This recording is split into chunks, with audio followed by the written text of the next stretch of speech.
Hey. What are you doing? I was going to sip your margarita. Are you? Do you like it? That's watery. Did you put, is that melted ice on top? Let me taste it again. Oh, it's a little watery. There. Okay, sorry, we got to test this margarita out real quick. No, it's a little watery. I should probably add some tequila. Yeah, I think you need some tequila in there, babe. That's up to you, though, if you want to take it. We'll just keep rolling.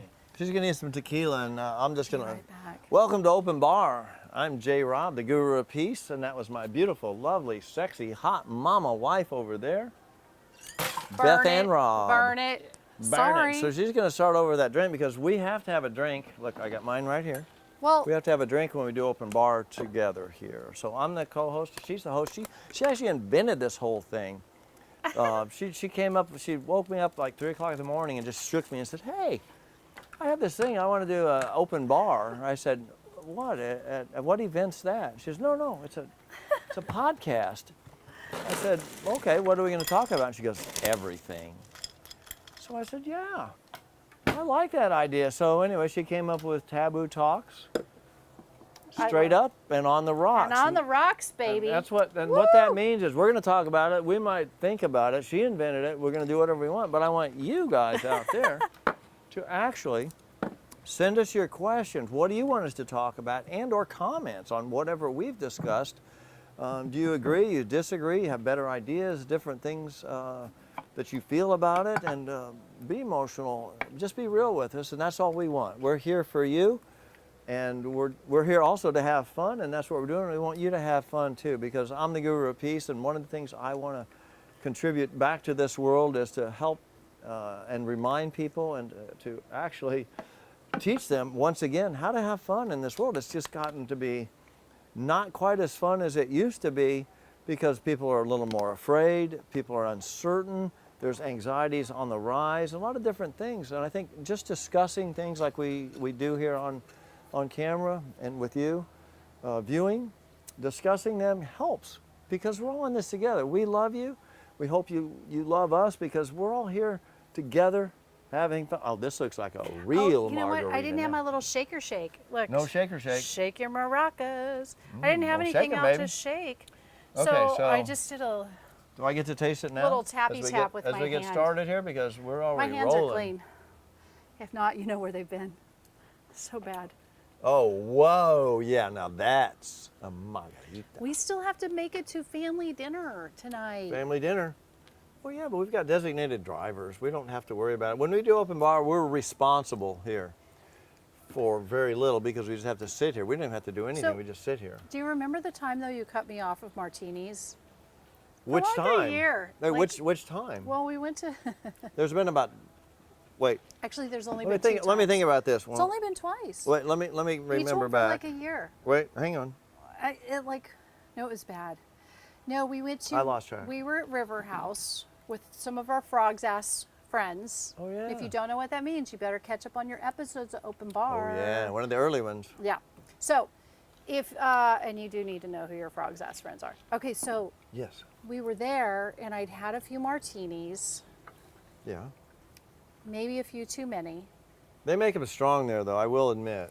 My gosh, the glass is like twice this size, and it goes to the top, and then I don't know how they like get it. It's like special.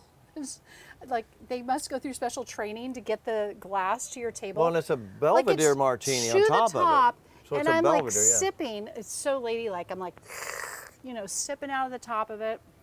Yeah. Yeah, I mean, Like two of those, and I'm hammered.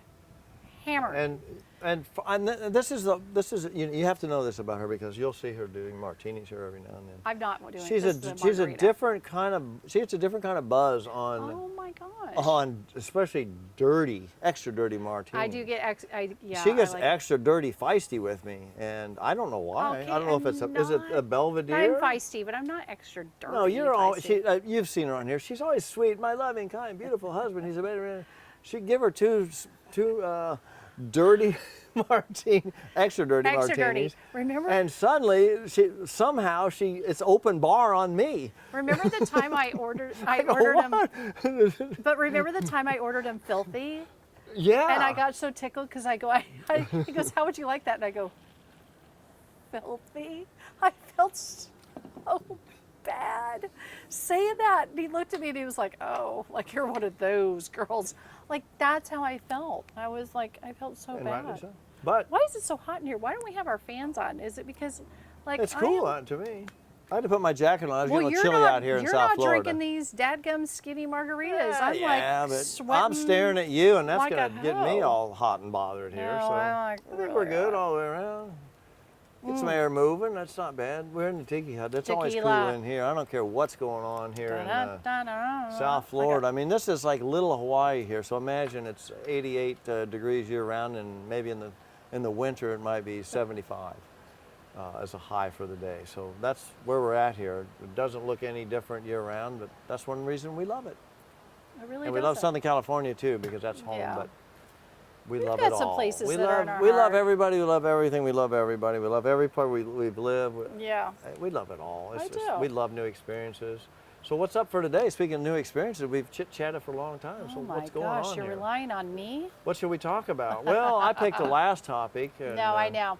So I feel like today I want to talk about, it's a little bit different, and it's what is the best advice? It doesn't have to just be one thing, but like the best advice that you were ever given from your dad. Ooh. I don't know why I picked dad, but I did. Dad, okay. From your dad. Best advice. Okay. You want me to go first, or you want to? Well, yeah, I mean, you're You my teed it only up? guest. You so teed I it don't know who else would ask. Excuse me. I guess I'm the only guest. I could ask this guy, but he Well, my- looks a lot like you. So my I dad- feel like Who is that guy? I know him. I better set the stage for the story if you're going to talk about my Oh dad, because my- he's a very, very special person. Okay. Oh yeah, yeah, yeah. He, No, for sure. before I was born, he was he was in college, and he was kind of a football star. He was a big guy. He's like 6'3", 225, 230. So he was pretty back in the day. That was pretty good size, because they Back weren't in on the the day. juice. They weren't doing steroids and stuff back then. Still a big guy. So yeah. so he was big, and but he loved that. He loved sports. He was very good at sports. So he good at baseball and so on. So he was in college. I think he was in his second year, and he was playing baseball. And he went up to bat, hit a line drive out to the outfield, went to first base, rounded first, and went to second base. And as he got to second base, all of a sudden he just like collapsed, like kind of like you see on the sports on TV every now and then. Now he just collapsed, crazy. literally just like dropped. Yeah. And he woke up a week later in the hospital. His head was shaved, and he had experienced an aneurysm in the lower part of his brain, or down at the Unbelievable. upper part of his neck, Yeah. which is an odd place. But anyway, it could probably been a birth defect type of a thing or something. It was an odd type of an aneurysm. Yeah. So he was this big, kind of maybe cocky superstar football player, and was going to be a college professor. That was his destiny and dream. And his parents had sold the farm and moved into town, into Kansas City at the time. Oh. So that was how and then he was able to go to college and all these things. So he was really kind of living his dream. Suddenly that dream was over. And I thought, wow. So he would tell me that story. So then Now had, he was married to your mom at that yes, time. and as I was getting to that, so he had just gotten married. They were not married that many months into it, I don't gosh. think. Within 6 months That's or something, crazy it's to me. happened. Yeah. And they didn't have a lot of money. People back then just didn't have money. We never had money growing No, up either. we didn't either. But they were happy and they got along. They didn't have a Yeah. car, they didn't have anything. They had to take a cab everywhere, or whatever they did. So he wakes up 7 days later and couldn't talk, couldn't walk, couldn't do anything. So my mom kind of goes, whoa, this is different than what I signed up for. But all-star dude over here, and now he's in bed. Can't walk, can't talk. Yeah. So she took the time to teach him to talk, teach him to walk. And basically within a year, he was back to almost normal, because he was so young and so fit that, Yeah. that he survived it very well and did well. But he did twist his words sometimes. Instead of saying Mickey Mantle, he'd say Mantle Mickey, or he'd say things backwards every now and then. If you knew him, Yeah. normally you wouldn't pick up on that, but if you knew him, you go, yeah, he's just flipping it. Yeah. So anyway, so he, at that point, he got a second chance on life because he really could have died. Back then, they did not have the hospitals and things they do now. No. Not the care or anything It was like a that. total miracle. So he had a second chance at life, so he started having children, but he felt every day was a gift. And so he Yeah. lived his life as if it was the last, because the doctor said, if we don't know if this could happen again to you. We don't know. Let's put you on, and I hate to say this, let's put you on some downers. Let's put you on some phenobarbital. I believe that was the drug of choice Really? back Wow, then, to okay. keep you calm, because we don't want your blood pressure going up or anything, because you might have another stroke. Yeah. So that was the protocol back then. It would be different now. You would be rehabilitated completely different, but that's what it is. So he lived that way, knowing, that, gee, to wake up today is a miracle. To wake up today is another day that I'm with my wife and I'm with my family. I'm here on earth and I can live and do. So he couldn't function the way he used to do. So, and he didn't want the stress. So he became a house painter. He just started painting houses, and it was calming and causes him, or didn't cause him to be stressed out about anything. No. And he would always tell me the story that, I think it was in 1960, I think it was. He was painting a house, and he was by himself, and he was on the side of the house painting the siding. He was on a little scaffolding. He was a board between two ladders. He was up there just painting by himself, and he loved to talk to God, and he loved to ask questions. That's one thing I loved about my dad. He loved to think, I just love to talk to God and hang out. Okay. So he would tell the story. He was out there and he was painting away, and he goes, okay, God, because he'd gone through, near death. Yeah. So he says, what is the takeaway here in life? What is it that makes this all work? Well, I mean, what's the meaning of life type of a question, What is it? You got to tell me. And he was looking around. And then he said, somebody behind him, he thought heard him ask that question, and they said, all you need is love. So somebody around the other side of the house. So he turns around and nobody was there. And so he goes, whoa. He looked everywhere. There's nobody anywhere, but it was very clear that all you need is love. And he was just looking for the answer. Well, how do I navigate through these waters? All you need is love. Mm-hmm. So that resonated for the rest of his life.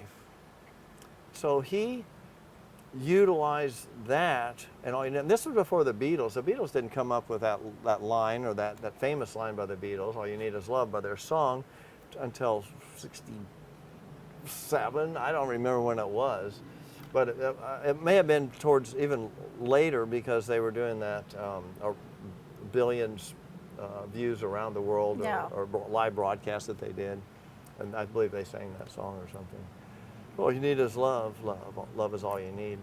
So that was my favorite story that he would tell me about, his connection with God, and how he came about enjoying every moment and every day of his life. So he was a very, very special man, and he passed away at 53 when I was only 26, and so his wisdom still resonates with me today. I'm going to start crying because. Oh, George. Your dad was great. He was special. Yeah. Kind of a fun little story. My dad had a bunch of, what are those 35, the little Millimeter. Is Film. that, am I saying that right? Yeah, 35 Yeah, millimeter like cameras. the little films that they used to have back in the day. Remember on Christmas Vacation, like Chevy Chase's in the Yeah. attic watched them? That was a my 35 millimeter parents had camera, those. yeah. So anyway, my dad had all those. And he contacted me one day and he said, Beth Ann, I've got all these, video or these films. I want to know if you want them. And I'm like, I don't know what to do. Like, I don't have a projector or whatever. So anyway, my brother-in-law, Aunt Evelyn, I'm kidding, his name's Uncle Evan. My brother-in-law, Evan, who also lived in the same, town up in Kansas City, says, I'll pick him up, Beth, and then we'll have him transferred to DVDs. So the DVDs arrive here, and my mom is in town, and we're sitting around. My mom, our girls, you, me. We're sitting around. We're watching this video, and we're watching all. It's my baby stuff. It's like when I was a baby, my parents, even before I was even around, like them dating. It was a very sweet time that we were watching all this stuff. And pretty soon there was this man and this boy in a field playing catch in the middle of this baby video. And I go, who are they? And my mom starts laughing. She goes, that's Pooch and Jay. So that was Jay and his dad, Pooch. My dad was called Pooch, yeah. Pooch. Playing catch in my baby video.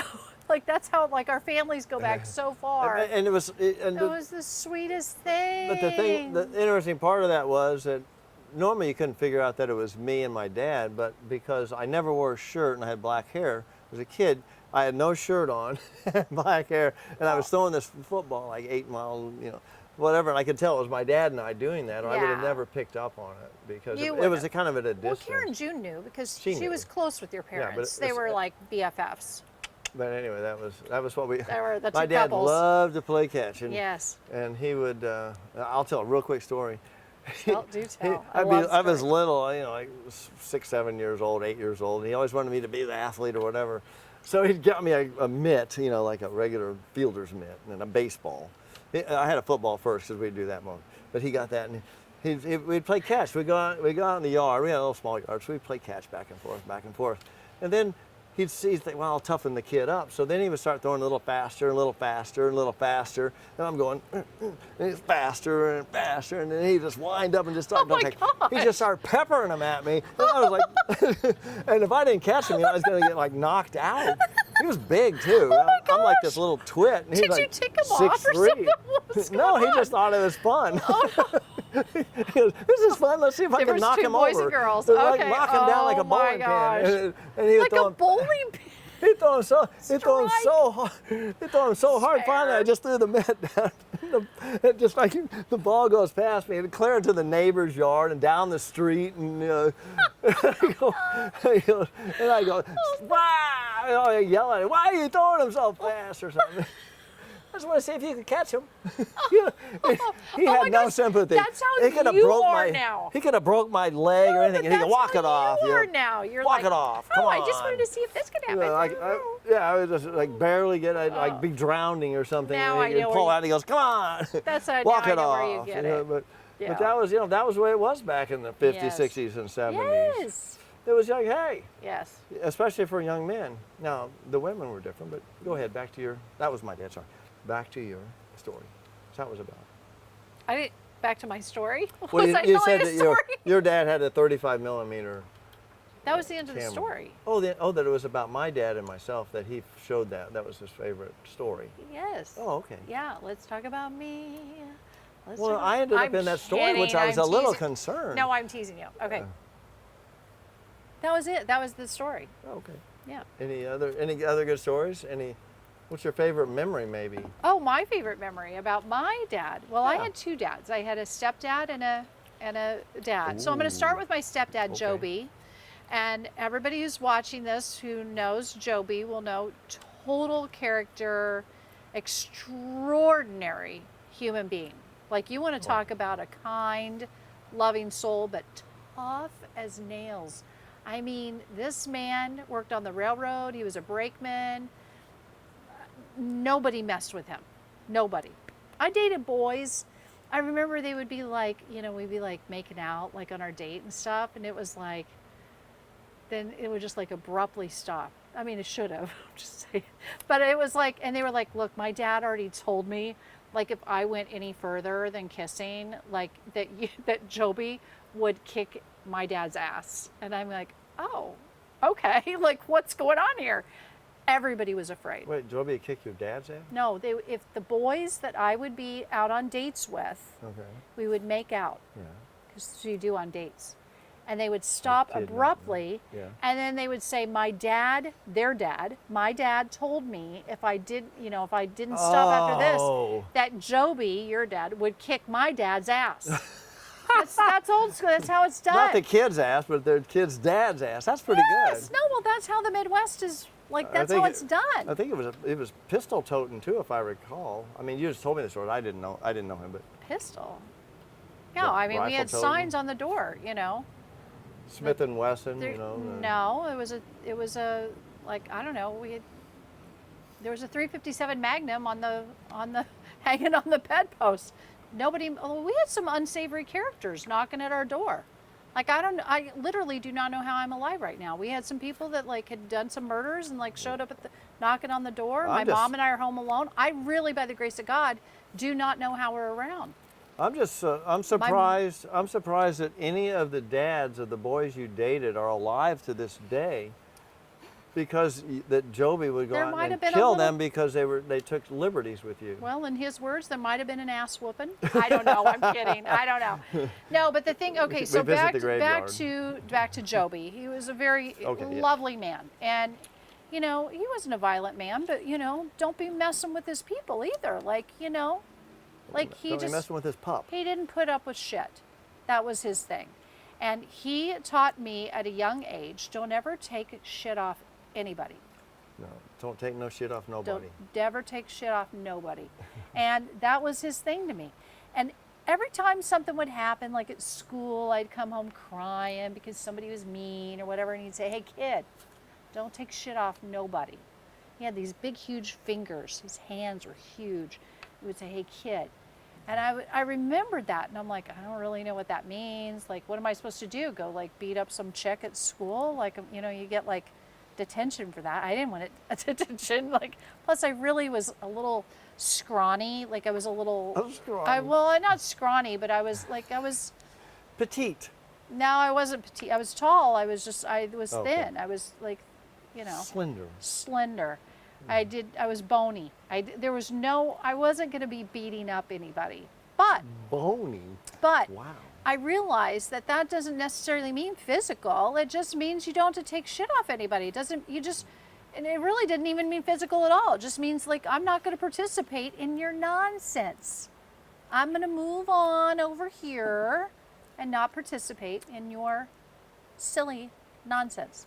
And so I felt the like the story, best advice that he gave me. Now, my dad was a lieutenant colonel in Ron the Turner. Army. Both of my dads have passed away at this point. So my dad, Ron Turner, Colonel Turner, he really never said, that gave me advice like that. But I felt like he showed me through his actions. So he definitely loved his country. He he loved was in the America, military. Yeah, he worked at the Pentagon. He worked for the Adjutant General of Missouri. He always did these things. But what I think really blew me away was he wasn't an extraordinarily generous person. And that's just who it is. But I remember one time I was with him for, I don't know, I guess a weekend visit. We were in Kansas City and we were driving on the highway. And there was a car accident, and it happened under an overpass. And my father was in the medics department, I in the guess, of Army, the that's military. right. Yeah. And so he pulls over, and he immediately, I remember he had on like a dress shirt over a white undershirt. And he took off his shirt, left his undershirt on, went over. He came back. It was super hot outside. So maybe he had me for summer break or something. He says, "Beth Ann, I want you to just stay here. I'm going to go, I need to help out with this accident." And when he came back, his shirt was covered in blood. And he was silent, like didn't say a word the rest of the time. And took me straight to, I don't know, maybe my grandparents' house or something. And my aunts and uncles came over, and I overheard him talking to them. And the accident was a father, and he was with his daughter and 5 Girl Scouts total. One was his daughter, and they had run into the bottom of the overpass. Oh, And he was over there helping, and it was just a selfless act. And I saw some things from the car, and my dad helping carrying people from the car, and I just remember just thinking he didn't even hesitate. Like, this is not a man who in my life was like, oh, here for all these things. He was absent in a lot of ways. But when it came to that, he showed up, and he showed up exponentially. And I remember just watching that and thinking, you know what, that's how it should be. I remember that being such a really big moment. And the other thing, this is on the little lighter side, that was a little heavy, sorry, but it's important. But another thing was, don't be afraid to go to the top to ask for what you want. And this is a lighter side. When I graduated college, I moved to Kansas City from Pittsburgh, Kansas, where I had spent my growing up years, most of them. And I went to Kansas City. I lived in my dad's house. My dad was working, I don't know where he was working. I think the Pentagon at the time. And so he wasn't there. So I'm living in this house. And anyway, I was on the phone with my dad one time and I complained. I said, you know what, I'm not getting my mail. Like, my mail's not coming in. My mom had sent me some birthday cards. Back then you sent cash and all this stuff. You didn't do checks all the time. You mainly sent cash.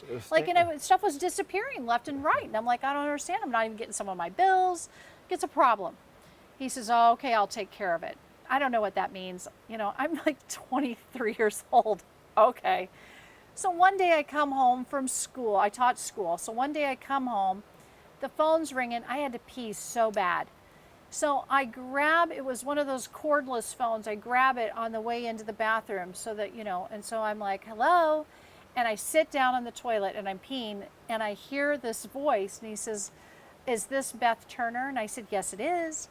And he says, this is so-and-so. I'm the Postmaster General of the United States. And I went, oops. Oh, hi.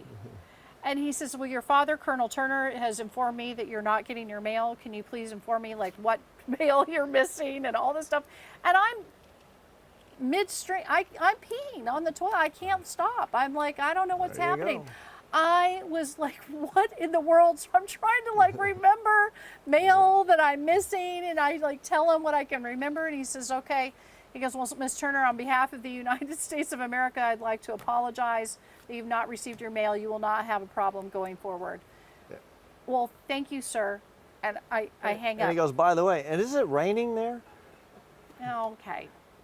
From that moment forward, at that house, I got every piece of mail.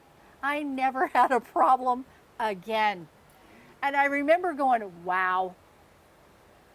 Kudos to you, Colonel Turner. You made sure that I got my mail. But he wasn't afraid to go to the Postmaster General of the United States and say, hey, my daughter in Overland Park, Kansas is not getting her mail. And you know what? And kudos to the Postmaster General. He made the phone call and did that. And anyway, so I thought that was don't be afraid to go and to the top, and don't be afraid to ask. And don't be afraid to take matters, into your own hands legally, and find, just make sure that happens. So anyway, ask and you shall receive. Ask and ye shall receive. That's what God always tells me. Always. If I don't ask for it, get Listen, it. well, anyway. hey, we Those need are to great cut this. stories. Nathan's given us the signal. Daddy I think stories. his That's tummy's right. growling. We're We've going gone to dinner. over. Oh yeah, time for dinner. River He House says, is waiting. I'm asking. I want to receive. I need a steak dinner. Anyway, hey. Ahos, ohos, Ahos. and we love you. And to all the dads out there, we love you. Everybody comment, like, subscribe. Tell us your story. Tell us your story. We'd What's love the to hear best advice your dad ever gave you? I love the dads, man. All right. We love you. Bye-bye. To our dads. Cheers to our dads. Oh. Yeah. Pooch, Ron, and Joby.